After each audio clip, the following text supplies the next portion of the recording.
Home Hassan Mahmood 001. আসসালামু আলাইকুম, সবাই কেমন আছেন? আশা করি অনেক অনেক ভালো আছেন। তো আমি বর্তমানে আছি সৌদি আরব জেদ্দায়, নুন সুপার মলে কাজ করি। তো যারা মনে করেন যে সৌদি আরবে ফুড ডেলিভারি কাজ খুব সহজ, তবে কাজ মোটামুটি আলহামদুলিল্লাহ সহজই। যদি আপনি সৌদি আরবে নতুন আসেন, তাহলে আপনার জন্য প্রথম 1-2 মাস কষ্ট হবে এই কাজটা করার জন্য। কষ্ট হওয়ার কারণ হলো এই কাজে অবশ্যই আরবি পুরোপুরি জানতে হবে।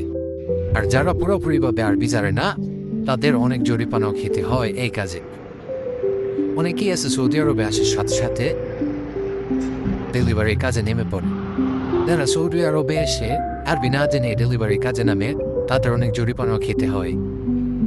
যেমন অনেক সৌদি আছে অর্ডার নিয়েও বলে যে আমি অর্ডারটি পাইনি। তো অবশ্যই একটা জিনিস মাথায় রাখবেন, যদি আপনি সৌদি আরবে আসেন, প্রথমে এই ফুড ডেলিভারি কাজ করবেন না।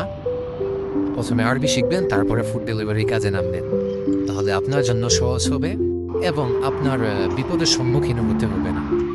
তো আপনারা যারা বর্তমানে সৌদি আরবে আছেন, ডেলিভারিতে কাজ করতে চাইতেছেন, তারা ইচ্ছা করলে কাজ করতে পারেন।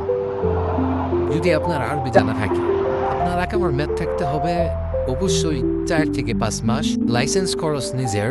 তারপরে আপনার কাজ দেখে আমাদের কোম্পানি আপনাকে কাফেলা করে নিবে। আপনারা চাইলে আমার কোম্পানিতে আসতে পারেন। তো আমার কোম্পানিতে সুযোগ সুবিধা হচ্ছে, ডিউটি হচ্ছে 12 ঘন্টা, বেতন হচ্ছে 2400 টাকা। খাবারটা শুধু নিজেরা, সবকিছু কোম্পানি বহন করবে। তেল, ইন্টারনেট সবকিছু কোম্পানি বহন করবে। তো যারা ডেলিভারিতে কাজ করতে চান, তারা অবশ্যই আমার সাথে যোগাযোগ করবেন। আর আমাদের কোম্পানির নাম হচ্ছে নুন, আমাদের শরিকার নাম হচ্ছে তাসলিম। আমাদের কোম্পানিতে প্রায় 3 থেকে 3.5 শ্রমিক আছে। সরাসরি আপনি চাইলে বাংলাদেশ থেকে আসতে পারবেন, বা আপনি যদি সৌদি আরবে থাকেন তাহলে আমাদের কোম্পানিতে ঢুকতে পারবেন যদি আপনার আকামার মেয়াদ থাকে। আকামার মেয়াদ থাকতে হবে অবশ্যই 3 থেকে 4 মাস, যা আমি একটু আগেও বললাম। লাইসেন্স খরচ নিজের। আর আমাদের কোম্পানিতে সরাসরি আপনি বাংলাদেশ থেকেও আসতে পারবেন। বাংলাদেশ থেকে যদি আসেন, তাহলে কোম্পানি সম্পূর্ণ খরচ আপনার বহন করবে, লাইসেন্স, আকামা এবং 2 বছর পর পর আপনার আপ ডাউন টিকিট। তো যারা আসতে চান অবশ্যই আমার সাথে যোগাযোগ করুন। তো আপনাদের সাথে কথা বলতে বলতে আমি চলে আসলাম আমার অর্ডার লোকেশনে। তো আমি অর্ডার নিয়ে বের হওয়ার আগে কাস্টমারকে SMS দিয়েছিলাম। কাস্টমার আমাকে SMS এ রিপ্লাই দিছিল, ওর ফ্লোর নাম্বার হলো 4, রুম নাম্বার হলো 4।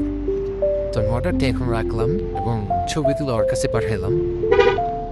ভিডিওটি যদি আপনাদের কাছে ভালো লাগে তাহলে অবশ্যই একটা লাইক এবং একটি কমেন্ট করবেন। আল্লাহ হাফিজ, সবাই ভালো থাকবেন এবং আমার জন্য দোয়া করবেন। আপনাদের জন্য দোয়া রইল।